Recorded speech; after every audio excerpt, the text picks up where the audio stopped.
Physical training, self-defense training, firearms training, situational awareness, and the warrior mindset. Welcome to the Condition 1 podcast.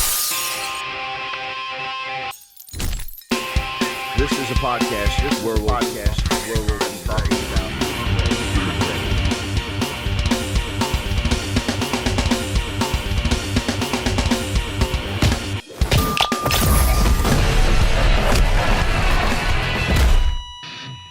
Welcome to the Condition 1 podcast. This is a podcast where we'll be talking about being ready.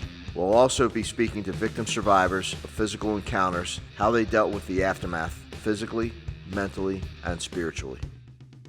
All right, and welcome to the Condition 1 podcast with John Riddle. I'm your host, John Riddle.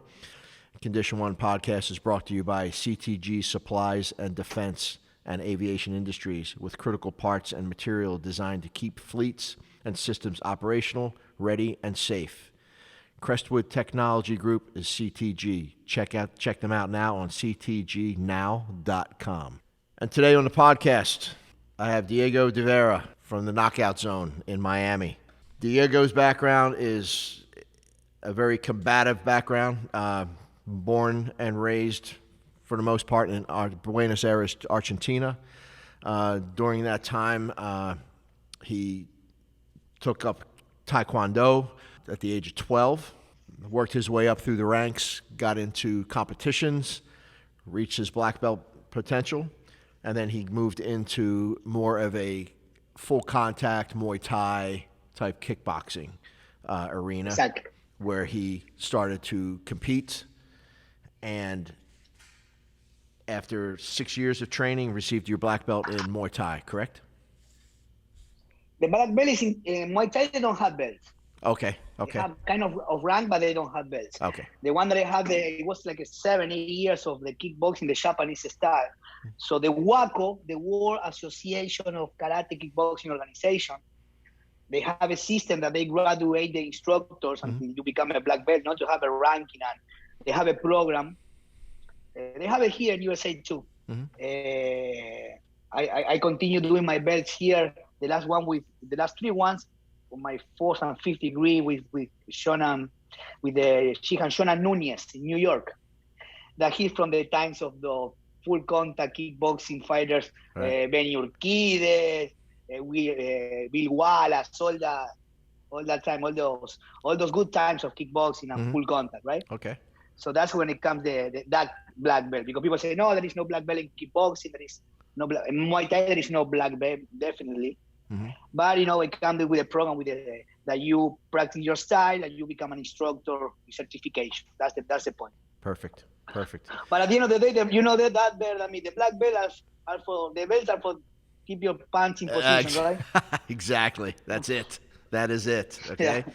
So what I want to start off with is, and you're a champion fighter out of Argentina also. Can you expound on that for me a little bit? I started Taekwondo, 12, a little bit earlier, 9. And I did I think Taekwondo ITF, that is the original one, not the one that you see on the Olympics. The Olympics is considered a sport because it's in the Olympics. Yes. The original Taekwondo is the ITF, the International Taekwondo Federation. It's like a full contact. We use the hands. Usually the one you see in the Olympics, they use only kick, right.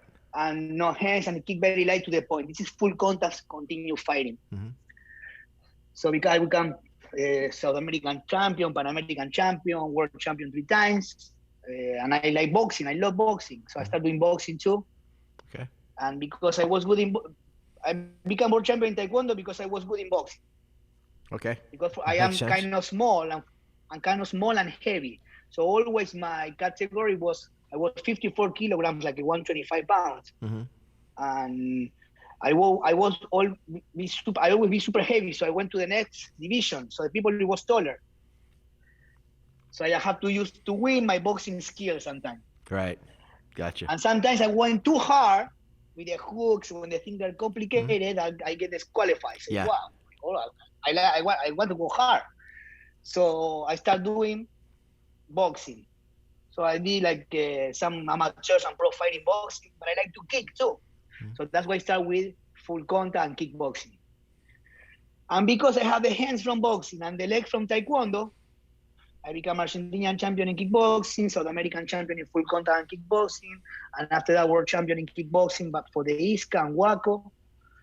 And in 2001, I'm Pan American champion in Muay Thai and South American champion in Muay Thai. Wow. And in 2001, when the economy collapsed in Argentina, I was ready to go to fight in Italy for the WBC Muay Thai title in Italy. But the economy collapsed in Argentina, and the company that I used to work told me, "Hey, do you want to go to try in United States? Do you want to go work? Do you want to go to work over there with your beast?" I said, "Yeah." I don't. That is some opportunity that you have only once in your life. Yes. Okay. So I said, "Yeah," and I came here in 2002. I was here. Okay. Well, what was it like growing up in Argentina? Beautiful. All time were great. Now it's a disaster because all the socialist mentality, like Venezuela, Cuba, is like a cancer that is expanding everywhere, you know? And Argentina is a beautiful country, huge. I think it's the fourth or fifth in extension in the world. You know, it's Brazil, USA, Australia, Canada, and Argentina. It's huge. We have from south, close to the Antarctica, to close to Brazil. So we have all the weathers from snow, mountains to desert and beach. It's great. The people is great, but you know, the problem is the politicians. Yeah, that's true. Yeah. It's super sad. It's super sad how they destroy everything, because like Venezuela, we are a country that we have everything. We have agriculture, we have we can get wherever you want from the land. We have sea, we have fish, we have everything, but we are struggling. That's People a shame. is dying. 80% of the population is poor. Yeah. It's incredible, you know? Yeah. But growing over there was great. Good thing about Argentina is similar to Miami, because, for example, after the World War II, all the Europe immigration most of everybody went to Argentina. So my mom is Greek. My dad is from Canarian Island. And the neighborhood that I used to be, the name is Pompeii, like Italy. There was full of Italians, and there was it was a Jewish church, and there was the Arabic people in this block. And Christmas, New Year, we got everybody in the street, everybody with their food in the street, putting big tables and eating all together. There's no walls, the Jewish, the black, the Chinese, no. We were all together, and we grew up like that. So that was great. That's great. It's a great way to grow, you know? Sure. So, Absolutely. so and I grew up in a great place with great people. How about with your martial arts training at a young age, and you're making your way up through the ranks, amateur, you're competing a lot, you turn pro, you fight some pro fights. How did that mold you at the young age for where you are today? That's I always tell the people that even if their kids play soccer, football, or whatever they do, it's great to put them in some kind of martial art for the discipline that they teach you, you know? For example, in Taekwondo, before the class, at the beginning of the class, when we bow to the instructor, and at the end of the class, we all line up and we repeat. Right.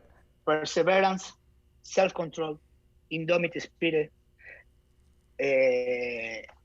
and some of the fundamentals of Taekwondo.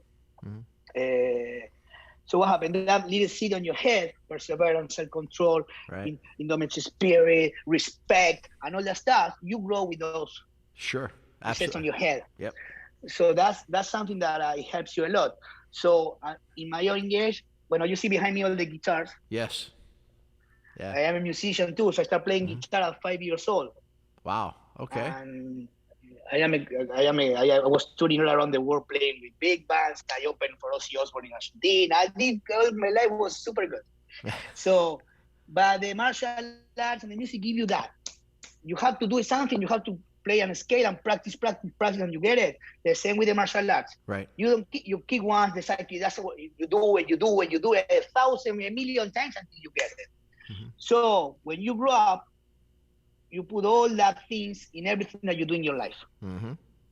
When I opened my gym almost 17, 16 years ago, it was super hard.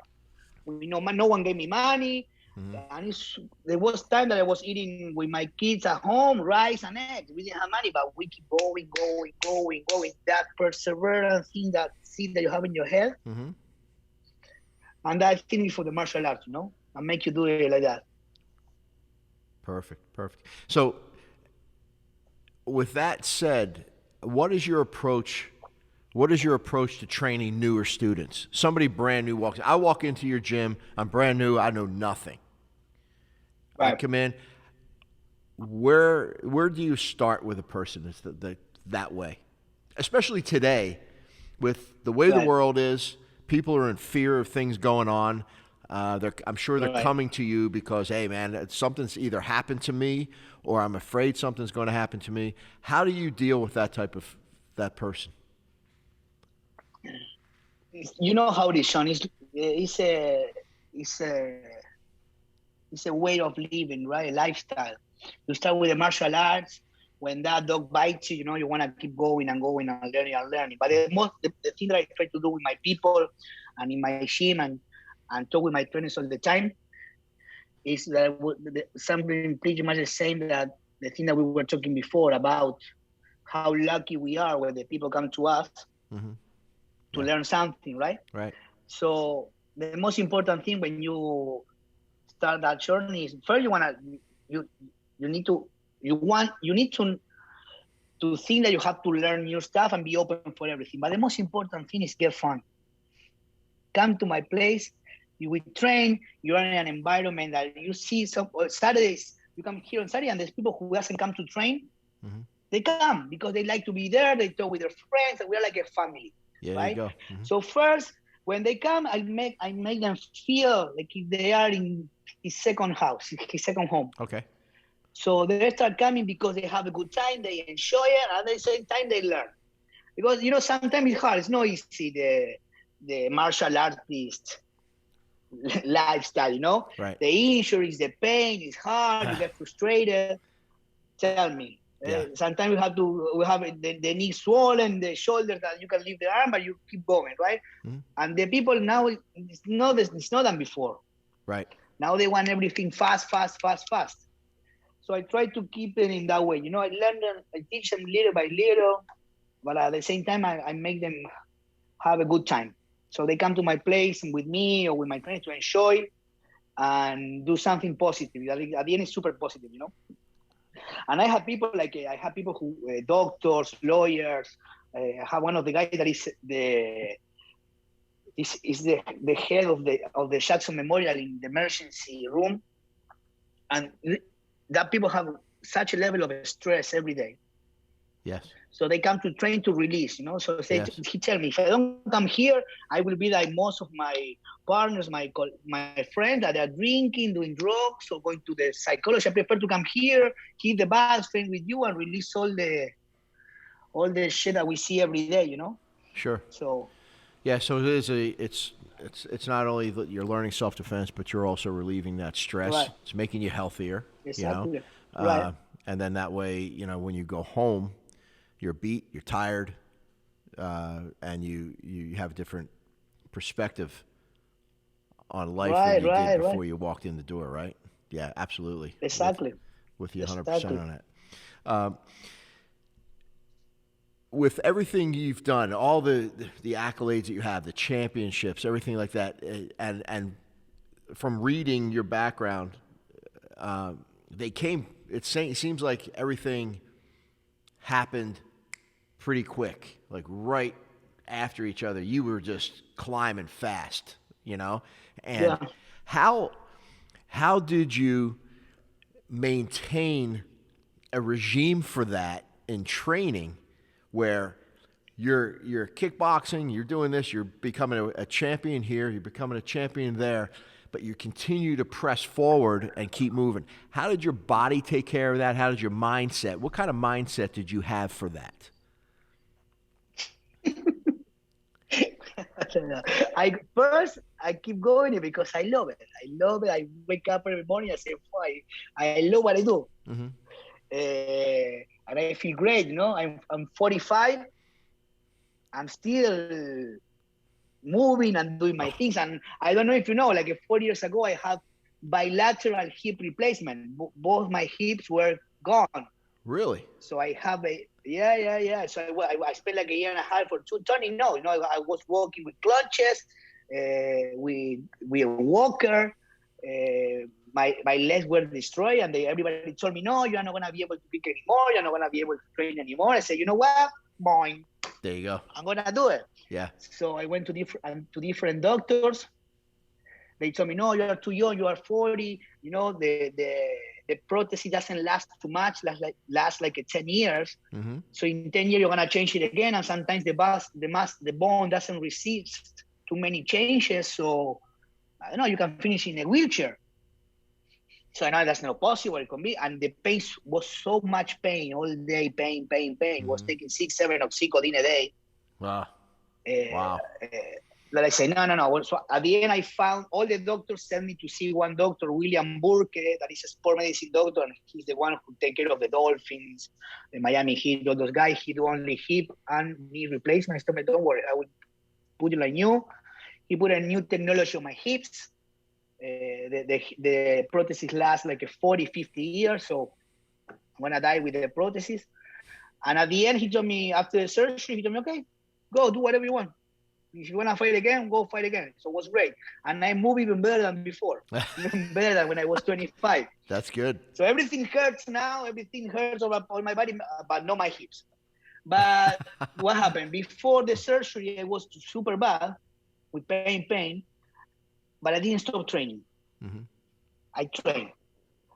After surgery, I have to do therapy 3 times a week, plus my therapy at home. So I told my wife, okay, you know what? Put me in the car. That was 4 days after surgery. Leave me 3 miles away and leave. So for me, spend 3 hours walking in the street with a walker until I get home. But I keep training. And that's also the mentality that I had, like you asked me before, how I keep going, no? Because, I don't know, maybe my head is too hard. And that C that I told you in the beginning, mm-hmm. Perseverance, self-control, yes. Endurance, spirit, respect. So that's what we do, So how I'm going to teach my people to fight, how I'm going to teach my people to be a better person, a great martial artist, if I don't do it for myself, mm-hmm. Right? Right. So, and I think that that's one of the motivation that I have, and my kids, yesterday my kid is doing jiu-jitsu. I have 4. Mm-hmm. But my 12 years old is doing jiu-jitsu and boxing with my other coaches and Muay Thai with me and this and that. And he told me yesterday, super happy, bro, papi, I'm going to do my first competition in 2 months. Oh, great. Yeah, I'm going to be like you. He told me, I'm going to be like you. I'm going to be an athlete and a martial artist like you. So what better motivation than that? Right. And you reach a point that you don't do it for you. Do it for your people, for your kids, for your family. Yeah, absolutely. For the people who's watching you. Now, new students that come in, and and you get all types, right? All shapes and sizes. Right. They come to see you because maybe something happened to them, right? Or they just want to train. They know about you. They want to train. When you're training them, do you teach them the survival mindset? Like you have. I mean, come on. Obviously, you have it because of what you've done when you had the surgeries and you pulled yourself up and out of that. Where who knows how many guys that were in your shoes at that time would have said, you know what, I'm done. I'm not going to do this anymore. Right? So that survival mindset that you have, how do you get that into your students' heads? I usually tell them to watch and to see all the good things that they have, right? That they have to be ready for the moment that if one day the shit hit the fan, mm-hmm. You have to learn how to react. That you can. Sean, you know that better. You know this better than me. I was in the military too. I was in the military school in Argentina, on the Navy school for it's like middle school from 13 to 15 years old. 16 years old. I did 3 years on the Navy school. Mm-hmm. And after that, I do the service in Argentina when it was mandatory. And I was a pretty good shooter. I did all my stuff. I have all the skills with the fighting. I used to do my martial arts, all that stuff. But when I was in the service, I was in the triple border in Argentina, Brazil, between Argentina, Brazil, and Paraguay. And this all the area where all the smugglers and drug dealers come, you know? Okay. So one day we were working with my sergeant, with my people, and the smugglers are shooting at us, right? Pa, pa, pa, pa, pa. So in that moment, all the things that I learned, all the things that I did, that I used to teach, all the techniques, all the shooting that I knew, gone. You know, chaos, a mess. Yeah.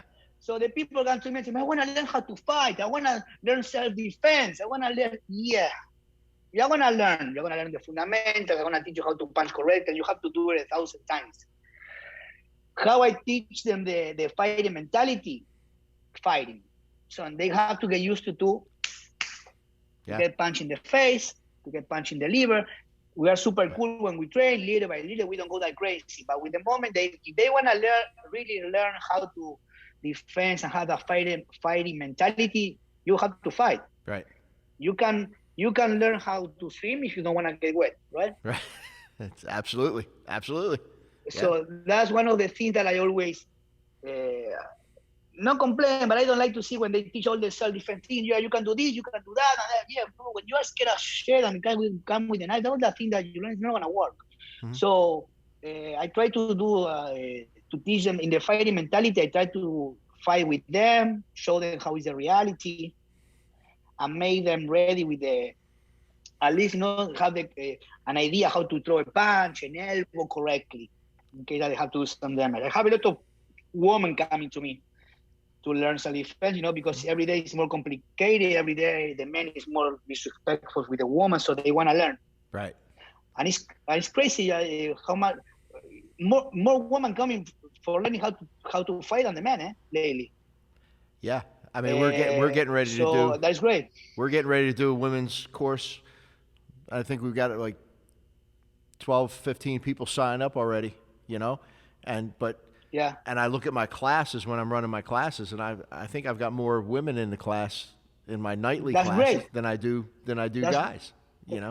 That's great. Yeah. That's great. So yeah, there's definitely a need for it for them because of the amount, like you said, the amount of disrespect that's coming out. And with that said, has any of your students, either present or past, ever come to you and say, Diego or sir, what you taught me, I had an incident and it saved my life? Okay. I don't know if I have it. I don't know if I have it here. No, I have it in my I forgot it in my office. I will show you in the camera the email of the guy with the head broken here, all bleeding, because 3 guys jumped on him, and one hit him with a piece of wood in the head, right? Mm-hmm. And he told me, thank for the things that you teach me, I was able to defend myself, generate some space, and survive of the attack of 3 guys. So yeah, more than one happened. Excellent. And more than one, I have people come and tell me about. When we talk about when we talk to them about the situational awareness, right? The woman going around in the shopping mall and look around, and they tell me, yeah, I was walking and I remember what you told me, and I'm knowing my phone, and I'm walking around watching, and I see 2 guys suspicious next to my car. Mm-hmm. So I call the security guy. As soon as the security guy came, the guy ran away or something like that. So that's things that the people come to me and tell me that they're thankful about that. That's excellent. It's a good feeling when you get that feedback. Yeah, it's a great feeling. Makes it worth it. Makes it all worth it at the end of the day. Now, how about yourself? About what? Have you ever encountered someone crazy enough that they tried to hurt you, and you had to use your skills to defend yourself? And how did that work out? In Argentina, a couple of times, when the people become stupid and or a car accident or different thing, argue, on our country, nothing happened. You fight with the people in the street and you don't go to share, nothing happened. Right. So a couple of times happens, And thank God I knew what I was doing, so I was able to not survive, but for get rid of the people. Mm-hmm. And here, we have that. It's what I teach to my people too. Martial arts gives you like a state of confidence that when something happens, when the people come to you with attitude or whatever, so we are fighting all day in the gym, right? So we don't want to fight. Right. I don't want to fight. I don't have anything to prove. Right. So when you start talking with the people and they come with all that, whatever, and you start calm or whatever, I think that they feel when you are calm and you look at them in the eye that you are not scared or whatever. Something, yeah. That you know your shit. Yes. So sometimes when you talk with the people in certain way and they see that you are not shocking and you are calm, Mm-hmm. you transfer that confidence that the thing de-escalate. So I used to be when I came here in 2003, I was doing several things, to try to survive and get money to pay my bills and all that stuff. So I had my work during the day, and at night I was teaching classes. And I finished working like a security guy in Ocean Drive in a club named Teasers. I don't know if you remember that club. It was on Ocean Drive around 2004, 2005. Uh-huh. So I was at the door checking the VIP and all that stuff. So a couple of times the people start fighting inside or whatever. Some argue, hey, I want this motherfucker and this and that. So the other bouncers went to the guy and become a mess.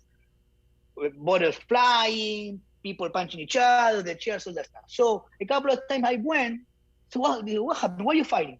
No, because this guy was looking my girl. So I took the guy, I said, bro, relax, talk with him, calm, take him apart. Listen, brother, you're coming to have a good time with your girlfriend. Why are you going to fight? The police are going to come, and that's it. Everything de-escalate. Yeah. So, and I know my shit. I know how to fight. I know how to control people. I know how to take this down and do stuff. But it wasn't necessary. Sometimes, Right. You talk, you come. And like I told you, for that sense of confidence, sometimes avoid the thing escalate and get worse. Yeah. And it's always, that sense of confidence, choice speech that we use on that person, on how to calm them down. You get better outcome. Of course. Right. And always tell my people and especially the girls that I teach, right? For example, you go at night, you go to a club or whatever, and you have to go to a place that doesn't look so safe. Think that you go inside. And I remove all the things that I teach you. You go inside in the same way, I say no. So like I told you, all that fighting gives you a sense of confidence and at least, some awareness, a different thing that you start in fighting, you have to read the people, you have to see how they move and all that stuff. Right. So you transfer that to regular life and you start learning how to communicate with people, if the people come to you to hurt you or only ask you for directions, I don't know. Mm-hmm. But it's great how the training and the teaching of the thing that we do and the talking helps the people to overcome hard situation or difficult situation. Yes. Okay. Knockout Zone. How did you develop the school? Oh. And how did you develop that school? And what? I know your background helped bring it together, but what else kicked off in your head as to how you wanted to develop that school and how you wanted it to be built out? When I came here, I was in fighting shape, right? Like I told you, I was ready to go to Italy to fight for another title. Mm-hmm. So I couldn't find a place to train. Never. I went to different school and they teach all the kickboxing. I went to all those classes. It was cardio kickboxing with the music, with the dancing and all that thing, right? So I couldn't find a place to really train. That was 2003, around that. So I used to live on South Beach. I went to Flamingo Park. I said, I can't find a place. I'm going to train myself. I invented a bag. I put it there. I'm moving, doing my sham rope. One day a guy came, hey, I like how you move. Can I train with you? Yeah, come train. So he bring another friend. when I realized after 2-3 weeks, I have like a 20-30 people running behind me on the park, and I was teaching classes over there, and everybody give me 10, Wow. 15 bucks. So 2-3 months later, a guy from South Florida boxing, he was a trainer over there, Danny Hawk. He was opening Normandy Gym on 79th Street. He's still working there. He's a great guy. So he told me, are you teaching with all these people? Do you want to teach on my place? I said, bueno, great.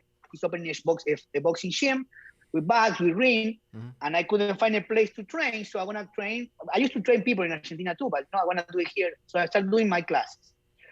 And I became kind of popular because it was hard, I was really teaching how to fight. So after that, I got getting clients, more clients, and I started working at the Fight Club. So I was doing great. So my personal training, my classes, I don't know how many clients a day, crazy. So one day the guy from Fight Club kicked me out. I don't know why. After 7 years, I don't know why. And I have a friend who has some money, and together we put all the savings that we have, and we opened the first KO Zone, pretty close to the place where you came the other day, right? Okay. On Biscayne and 50. It was small, 3,000 square foot, just a mat, some equipment, bags, and that's it. So it was doing good. It wasn't easy, but at least I was paying the bills. When you open a new business, it's hard. So I get another unit next to the gym, and another one, and keep growing.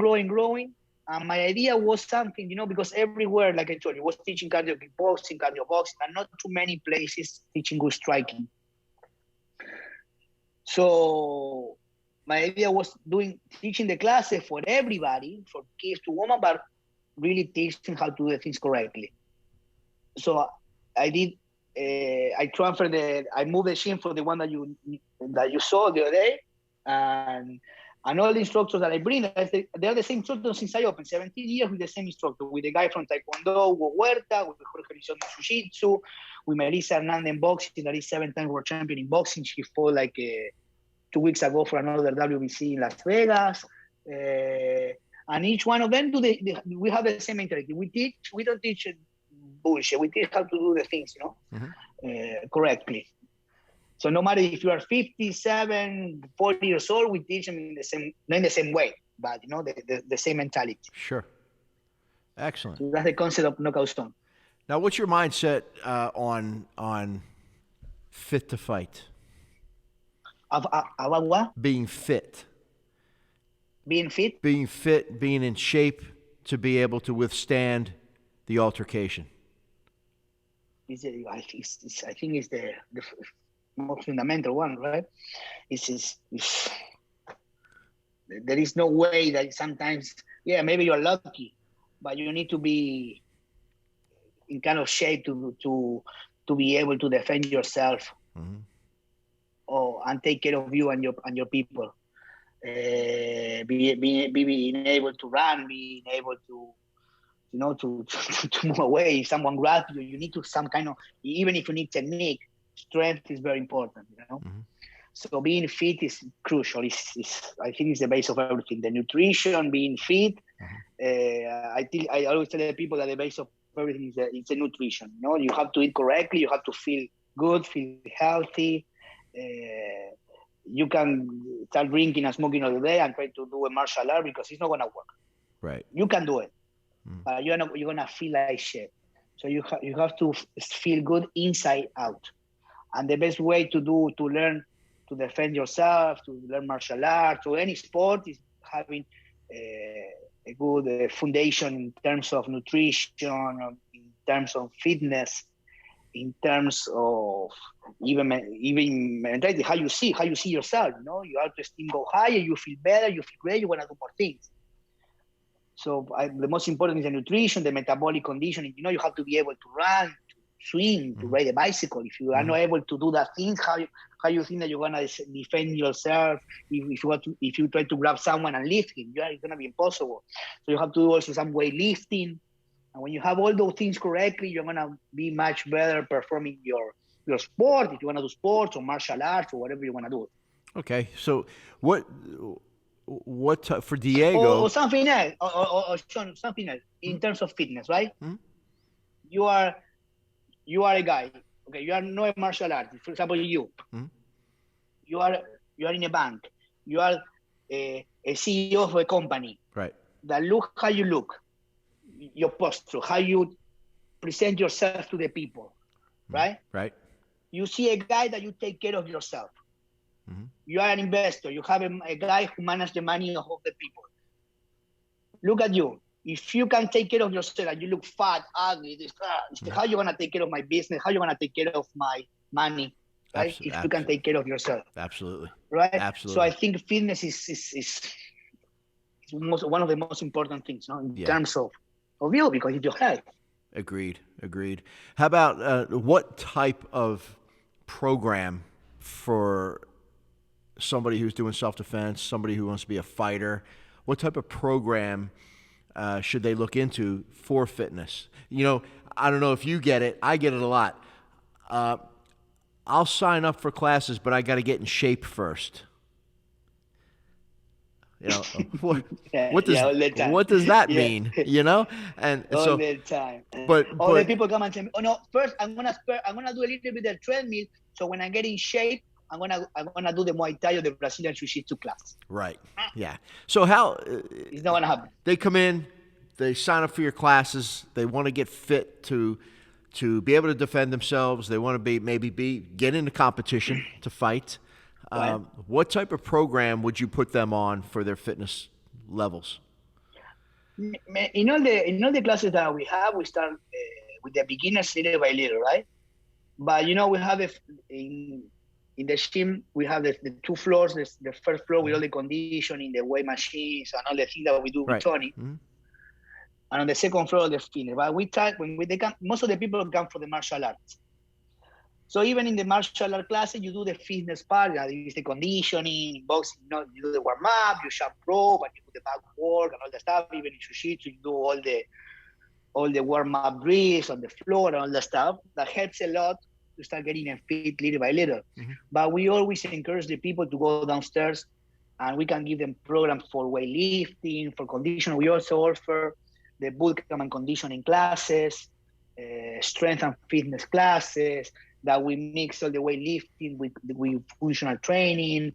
We all kind of, not CrossFit, but all that movements that you do with your own body, like a pull-up, push, all that stuff. So you grow your fitness foundation little by little in both floors, on the fitness area and in the fighting area on the second floor. That is how we KO Zone. Yeah, because it really is a twofold thing. You got to be in condition. You got to do fight conditioning, and also you need your strength up. So you go downstairs, you work out. Yeah, super important. Absolutely.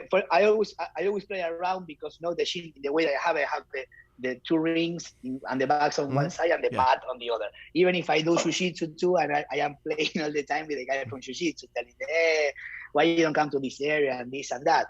But in jiu-jitsu, we always encourage the people to say, jiu-jitsu is more like a technique and you don't use the strength too much. But I will instruct them, you need strength too. An armbar is hard to defend and whatever. Yeah, but if the strength is not important, go and do a choke to a gorilla or try to do an armbar to Tony Semanat. You do a number to fucking Tony Semanal, he leave to like a bag of chip of potato and smash on the floor again. So you need strength too. So you need to work your strength and condition. So it's super important. Absolutely. I agree 100%. So I want to do a little shift here. Okay. The guitar's in the back. You've been playing since you've been 5. Right. Okay. How many bands have you been in? Professionally? Yeah, I playing for. I was touring here in all the things that I put in my head when I was a kid. It happened in my life. The visualization. I didn't think about visualization. I would think, I would love one day. I was watching Miami Vice in Argentina. I would love to live in Miami one day. Boom, living in Miami. I was watching this is a show SWAT. I don't know if it's the same name here. SWAT. Was from the 70s, 80s. Yeah. Look, those guys. I was in the military. I would love to be one day over there and train with them. Well, I go to train with the guy from Hialeah, from the start from Hialeah, every 1 or every 2 weeks. I was playing. Oh, I would love to play around. I have a band in America, and I stay and go touring. Boom, I did it too. I play. I open for heavy metal bands like a Moodbane. I open for Non-Point, that is band for Florida, super famous, and I was touring all around in USA, in the bus, playing in New York, Atlanta, everywhere. So I was super lucky with all the things that I see and it happened in my life. Yeah, definitely. And it's what it boils down to from what you're saying is you're chasing that dream. You get fixated on it, and you focus on it, and you go after it, and you take it down. One and it happened, bro. If you do the thing correctly, and you help the people, everything come back to you in different ways. Yes. So the most important things that do the things we love, help everybody. And when you start talking with people and see and do and say to the people what you do, things come back. And people, there's really good people all around. People say no, now the people, you know what? There's great people everywhere. I came here with nothing, and I have a lot of people who help me, to introduce me to more people, to help me to grow, to help me in my business. So if you do the things correctly, everything goes good. That's perfect. All right, man. I want to come back and see you. What, brother? I want to come back and see you. Let me know. Let me know next time. Okay. Yeah, I'll get your number now, so I'll text you. Okay, and I'll let you know when it's good for you. All right. I'll come down and spend some time with you, pick your brain, and maybe we could do something. Okay. Maybe we can. Of course. Let's do a technique of the week with you. And you can. When I learn something from you. I saw that leg sweep you did on that poor guy in the ring, and he was punching me in the face for 20 minutes. He deserved it. Remember the one I showed you? That guy is Diplo. He's a super famous DJ, bro. At the top, Justin Bieber with all those people. Yeah. So he comes once or twice a month to train. I said, bro, he's a super cool guy. Yeah, cool. Yeah, but I'd like to come down, have you leg sweep me, and maybe we could do something. Everything's gonna happen. I think so. For sure, bro. All right, brother. For sure, brother. It was great talking to you. And how can listeners get in touch with you and find your gym? How can they do this? Our webpage is KO Zone USA. It's KOZoneUSA.com. We have all the information over there, or on Instagram, KO Zone, same thing, or the Vera Diego. You have messaged me, and I reply to everybody. I respond any question or whatever people need, even if you're not from here. Excellent. Okay, man. All right. All right, brother. All right, brother. Thank you very much. Take care of yourself, buddy. All right, thank you. Take care. Sure.